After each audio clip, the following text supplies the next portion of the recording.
10:02 a.m. The community center is packed tight, fluorescent lights buzzing like they know what's coming.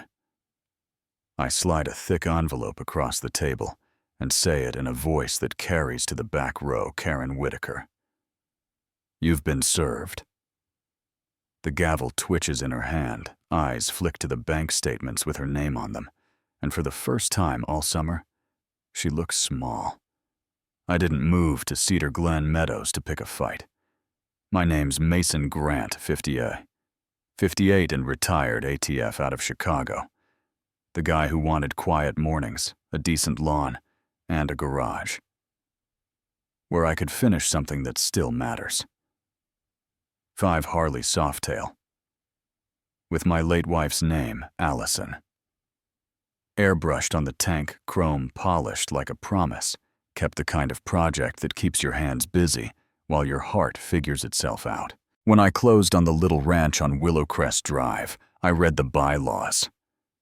Like homework, Section 7C said motorcycles could be parked in driveways. Only boats and RVs needed board approval. Simple enough, and still. The next morning, a notice was tucked under my seat, like a parking ticket from nowhere. Motorcycles must be garaged, $150 per day. Starting Monday. No signature. Just that tone that assumes you won't check, so I brought the book and the highlight to the HOA office, where Karen sat behind binders like a banker guarding gold. We don't showcase garage clutter on our streets. "Mr. Grant," she said, and when I tapped the line with my finger, she held the smile like a plank and said, "Then we'll update the rules 2 days later." She called an emergency vote and pushed through a visual blight amendment 3-2. No homeowner ballot, no mailed notice, just her new world declared from a folding table. Anger without paper is steam. You know what I mean? So I opened a folder and started filling it. Dates, photos, emails, screenshots, certified mail, receipts, and meanwhile, her son Tyler began his dawn parade. 6:00 a.m. on the dot. That modified Charger coughing under my bedroom window. Cheap exhaust. Buzzing the glass, day 3. A trash bag. Shows up on the easement by my mailbox. Fast food wrappers.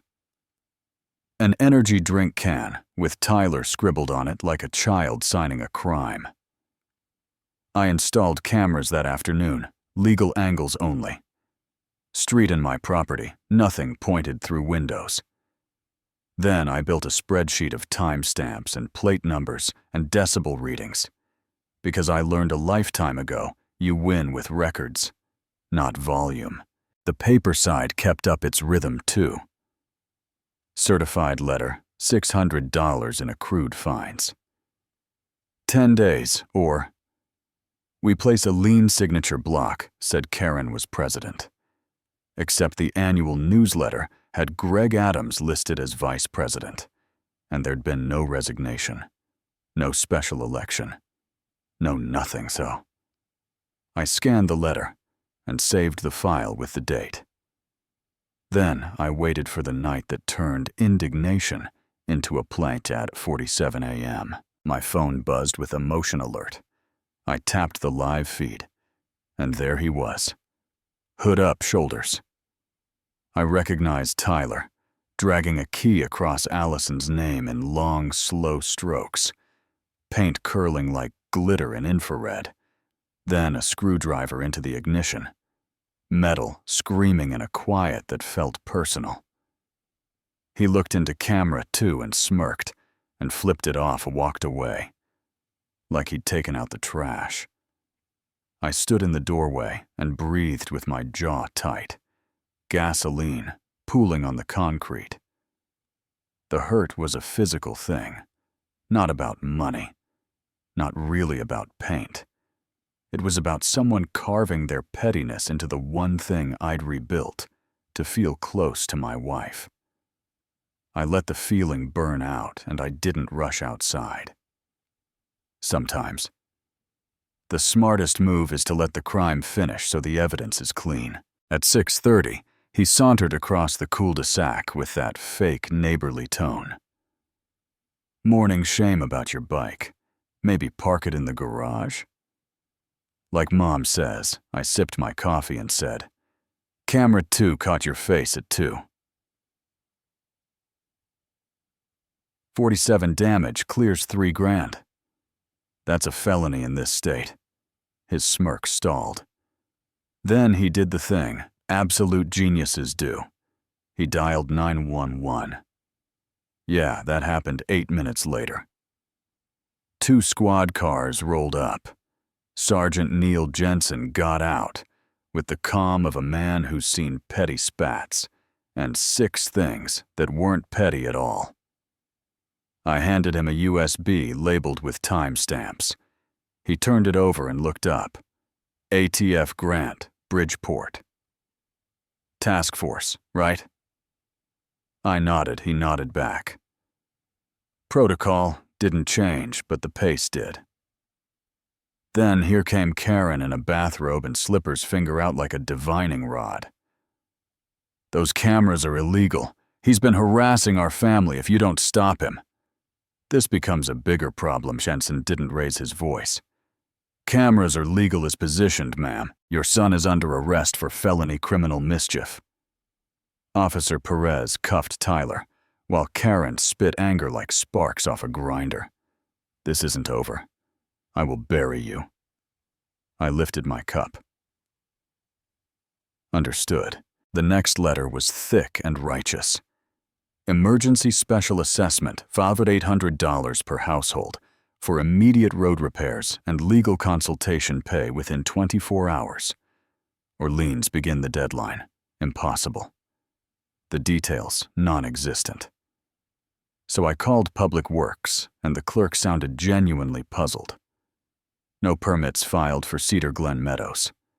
Not this month, not last month, not this year. I logged the call time, then drove to the county office to file records requests. Indiana law gives members the right to review tax-exempt HOA financials. The gatekeepers might make it a maze, but a maze is still a path. 3 formal requests later.